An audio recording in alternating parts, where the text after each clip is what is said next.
told by his mentor, Paul Robeson, "Get them to sing your song and they'll want to know who you are." Harry Belafonte used his success as the king of Calypso as an opportunity to spread truth. While he has received many accolades for his work as an artist, including 3 Grammy Awards, an Emmy, and a Tony, some of his most important work has been as a civil and human rights activist. As a close friend and confidant of Martin Luther King Jr., Harry played an important role in the civil rights movement. 50 years ago, Harry not only provided financial support for Freedom Summer, but he also organized artists to join the march from Selma to Montgomery. His work as part of the civil rights movement continued through the years, as did his work on human rights internationally, including in South Africa and Haiti. Harry has been a close friend and co-conspirator of our co-founder, Connie Rice, by working in the prisons and on the streets of LA to end gang violence. For so many of us, he is an inspiration. I recently heard him speak at a foundation event. Some of you in the room were probably there. And he asked me after, how'd I do? I told him, well, people said they can't wait to be 87 and be able to say whatever they want. And he replied, that's the problem. You can't start when you're old. For so many of us, he has been a mentor, chief strategist, the person to push us to think big and bold, to dream and to challenge the status quo. He means so much to so many, and we love him dearly. Ladies and gentlemen, it is my good fortune to be able to call up to the stage my friend, my mentor, and our founding board member, Harry Belafonte, to receive the Lift Every Voice Lifetime Achievement Award.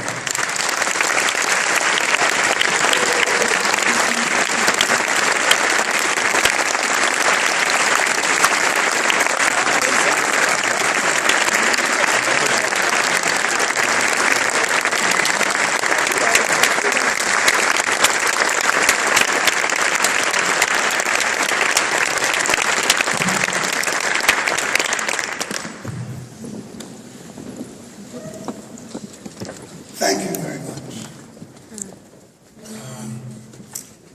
I was told that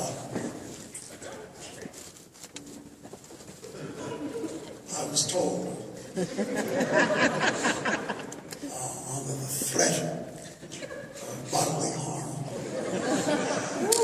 that if I didn't keep this very short, that I would be penalized in ways I can't imagine. It wasn't so much the threat. I've listened to threats all my life. But sometimes you have to take a good look at the threat team. Right. In this instance, it was Judith Browne.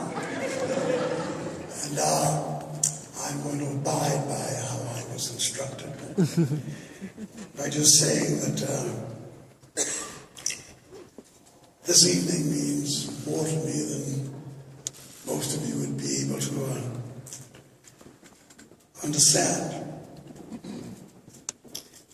When I looked at the stage tonight, and I looked at the Alvin Ailey dancers, I'm reminded of the fact that good fortune had smiled on me when I was given the opportunity to star in a film called Carmen Jones. Yes, sir. Yes, sir. And in that film was a young dancer in our company. And I struck up a friendship. And this young dancer who lived in California said that he was on his way to New York and he was going to start a dance company. And when he described to me what his vision was, I had told him that if and when you come, you could rest assured that you will not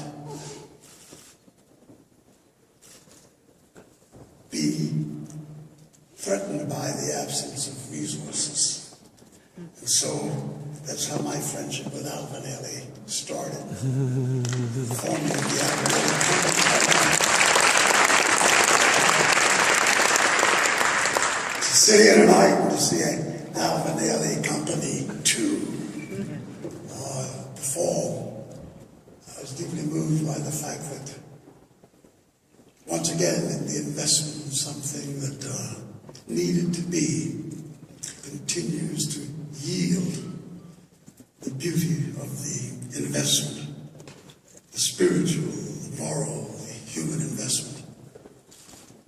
When I looked at the young people singing the opening song, Turn the World Around, I was reminded that a man for whom I had great love and affection by the name of Jim Henson called me one day and said, I would like very much to have you come work with the Muppets. And in that charge, I would like to ask you to bring us to a place that I yearn to go and have yet to arrive. He said, I'd like to do something from Africa. And I took the responsibility, wrote the song that you heard, and to my delight, I watched 250 puppets, or puppets, that were patterned after the most beautiful masks that came from all over Africa.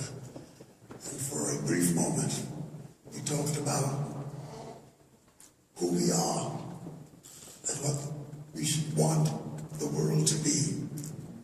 And so we did Turn the World Around. Came from a bit of African mythology. We come from the earth, we come from fire, we come from the mountains, we come from the rivers, we come from the holy force.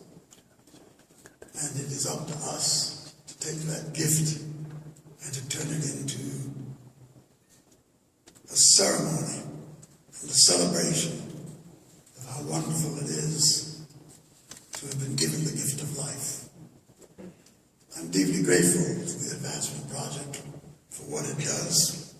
It led me into a deeper place in dealing with the young people that I serve here in America, mostly young men and women who are incarcerated and languish in the prisons of America.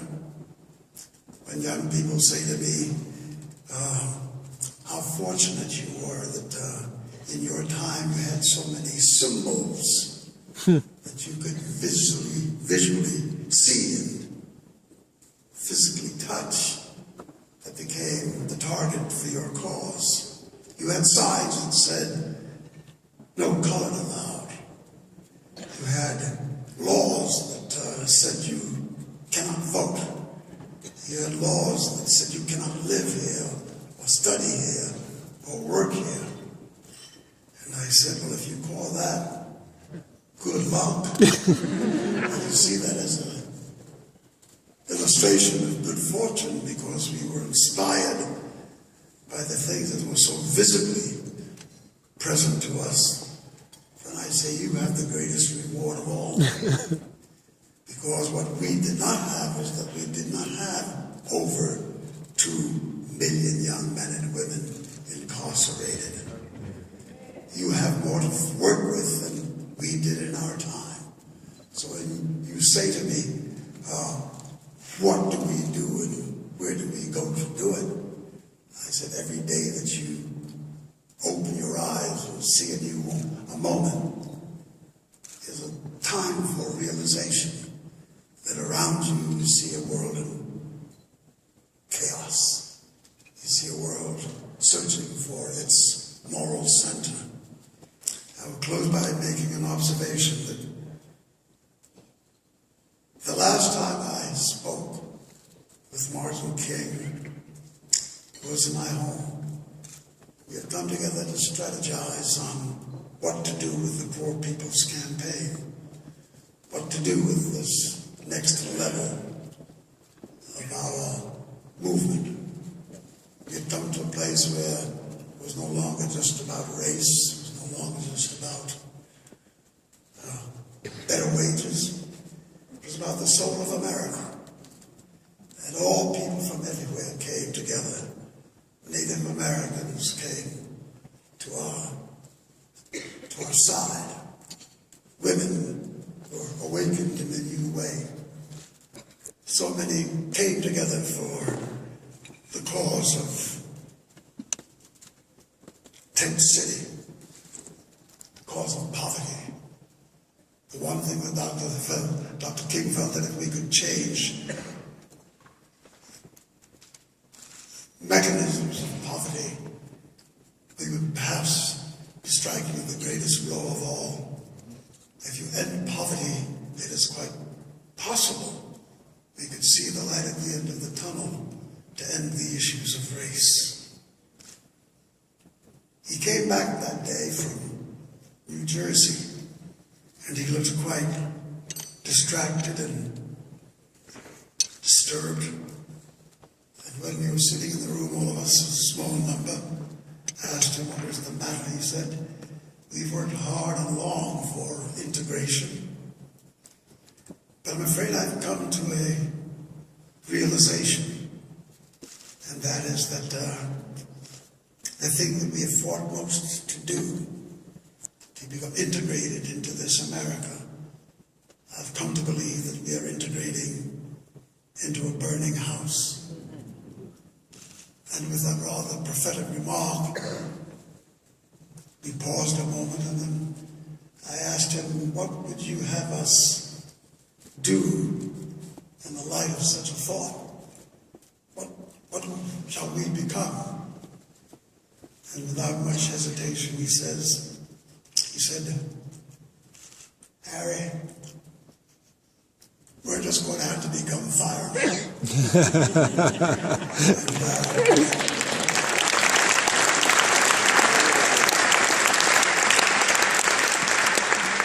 I am pleased that I should have lived long enough to see young Philip Agnew, to have been able to go to Florida and to sit with him and the young people who make up the Dream Defenders, and to come to know who they are and what they're about.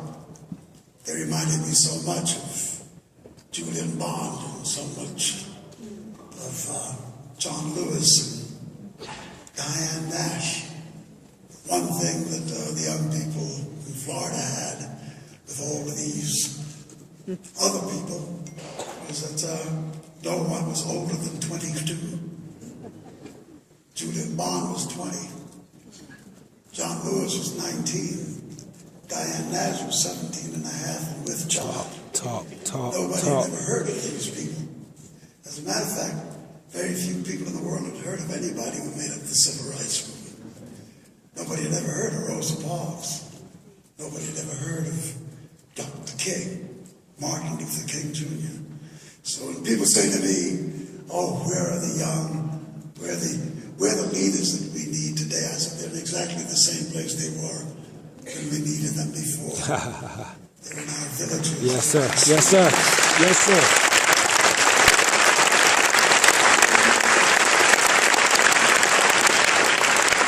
And I'm thankful to the Advancement Project for all the things it has led me to, for all the things it helped me to get involved in. I'm sorry that Connie Rice isn't here tonight, because much should be laid at the doorstep of her coming into my life. It's through her that I got to know the depths of the prison system, and to meet the Bloods and the Crips in LA, and to move about in the environment of a new family. And now that family is extended when I look at the work that the Dream Defenders are doing. And I'm forever grateful that I've had the opportunity to stand here and to be a part of those who have been anointed here. One of the things that motivated me to come was that I believe in nonviolence. I didn't always believe in nonviolence. When I was 17, I joined the United States Armed Forces, not just to get away from poverty and get away from the pain of what we were experiencing in our communities, but because I really believed in what that war was about, the democracy and freedom and free speech, and at the end of the war, being part of the victors of that violent adventure. We came back to America and we found that there was no generosity in this country for people of color. As a matter of fact, reactionary forces rose up and challenged us severely. They didn't like the idea that we came back and expected that we would have the right to vote. They didn't like that we came back and had expectations that we could live where we wanted and take advantage of the things that America had to offer. They wanted to put us back in our place, and they set out to start destroying the lives of many servicemen. One example was a young soldier by the name of Isaac Woodard. He did what Rosa Parks had done. He got on the bus going back to South Carolina. And on that bus, when he crossed the Mason-Dixon line, he refused to move to the back of the bus. And in anger, he was pulled off of that bus, beaten almost to death, but both of his eyes were gouged out at the end of a billy club by the police officers. Isaac Woodard died a ward of the state. He died a broken man. And the rest of us pledged to avenge him and all the others who were put upon. After all, we had been trained in violence, and since America wanted violence, we didn't think we would be the victors of such an encounter, but at least we'd have the satisfaction of experiencing an eye for an eye and a tooth for a tooth. But then Martin stepped into our midst and showed us another way. And in that context, what I see going on with the Advancement Project is not only the embodiment of our philosophy of nonviolence, the courage that is revealed each day by the people who are working tenaciously trying to make America the country it would like to be. So to Connie Rice and to the Advancement Project and all of you here, I just have to take off one moment again. My wife always says I do this. I say I'm going to end and then I talk for another hour. In this instance, there's just one thing I have to say that one of the moments that really excited me when I went to visit with the Dream Defenders, to sit in with them in the executive house down there in Florida, was when MSNBC showed up. Yes. And a lot of people came off and patted me on the back and said, it's a great thing you did, getting MSNBC to come down and to give us the benefit of that propaganda mechanism. And there are times when I stay silent in the midst of praise that I have not heard. But I can just say that I realized that we had touched a new moment in the American scheme of things when, without solicitation from any of us, one of the great networks showed up, felt its moral responsibility, and understood its power, and by doing what it did,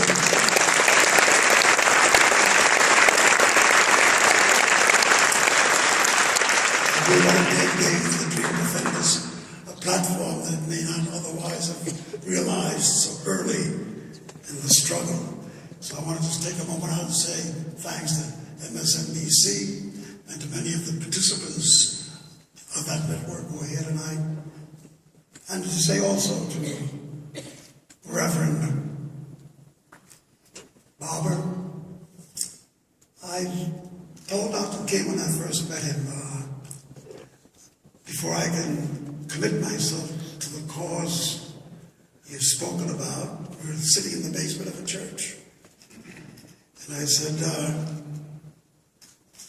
I would like to join you, but I tell you, I am most suspicious of religion. I am most suspicious of the church.